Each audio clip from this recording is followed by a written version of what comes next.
Менин артында турган айыл Баткен районунун Карабак айылы. Бул айылда 100дөн ашуун кожолук жашашат. Алар райондун борборуна каттоо үчүн жалгыз мына ушул жол аркылуу барышат.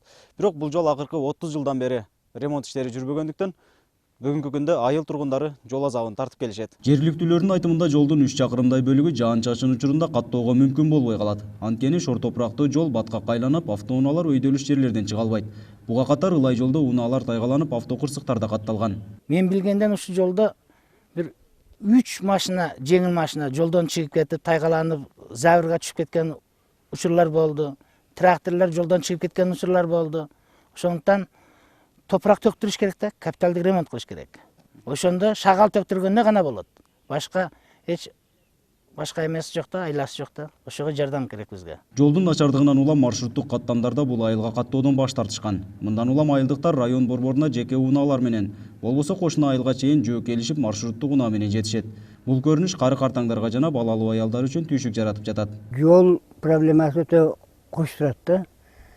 Şu маршрут каттабайт, жолдон өткөн машиналар болуп калса, машинага машина болбой калса, чектин немесиге чейин банясын алдыда маршрут келет, ошого чейин пешком барабыз. Маршрутту каттап, неме кылып бригадаларга айтсак, жолуңар начар деп каттабайт. Бийлик өкүлдөрүнүн айтымында жол жана маршруттук каттам маселесин жергиликтүү кеңеш депутаттарынын чечими менен оңой эле чечсе болот экен. Бирок мындагы тургундардын атынан айыл өкмөткө арыз берилбептир. Андай болсо айылдык кеңешке бул айылдан да эл өкүлү шайланса керек. Кандай болгон күндө да жол көйгөйү бүгүнкү күнгө чейин чечилбей турат. Жергиликтүү кеңешке коебуз. Кеңештин сессиясына коюп туруп, алар депутаттар колдоп акча бөлүп берсе, бул ишти бат эле бүтүрсө болот. Шагал деген маселе эми шагалдан башка нерсе кетпейт ал жерге. Кара жол болгондон кийин ошол шагалды төгүп туруп тегиздеп койсо, анан ал жерге Баткен Байкарабак маршрутун каттатып койсо болот. Айылдын дагы бир орчундуу көйгөйү таза суу. 500дөн ашуун айыл тургундары болгону 2 гана суу түтүктөрүнөн суу алышат. Анында убактысы ченелүү. Мындан улам жергиликтүүлөр көпчүлүк убактысын сууга кезекке туруу менен өткөрүшөт.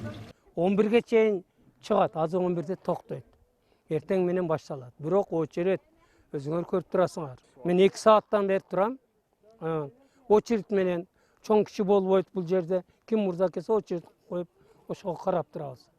Ошол мурдараак келгенде мен деле мурда бүтүп кетишим керек. Бул азыр турган бачоктор эң акыркы калган бачоктор, бул көчө жыктолуп кетчү эле. Таза суу маселесин чечүүгө айыл өкмөттүн чамасы жетпейт. Ал үчүн мамлекеттик эмес уюмдар аркылуу долбоордун негизинде ишке ашырса болорун айыл өкмөттөн Закир Темиров билдирди. Сунушту баарын даярдап туруп райондук мамлекеттик администрацияга бергенбиз. Ошол бул эми дүйнөлүк банктар же мамлекеттик эмес уюмдар аркылуу каржылангандыктан ошол долбоорлор келип калса эле бул ишке аша турган нерсе. Атак биз жергиликтүү бюджеттен таза сууду чечип бере албайбыз, себеби биз өзү дотацияда турабыз айыл өкмөтү. Баткен областынын аймагында 200ге жакын айыл болсо, алардын басымдуу бөлүгүндө бүгүнкү күнгө чейин жол жана таза суу маселеси орчундуу бойдон калууда. Мындан улам айылдыктар арыктардан суу ичүүгө аргасыз. Нургазы Жайнаков, Жыргал Абдыжалил уулу, Ынтымак, Баткен району.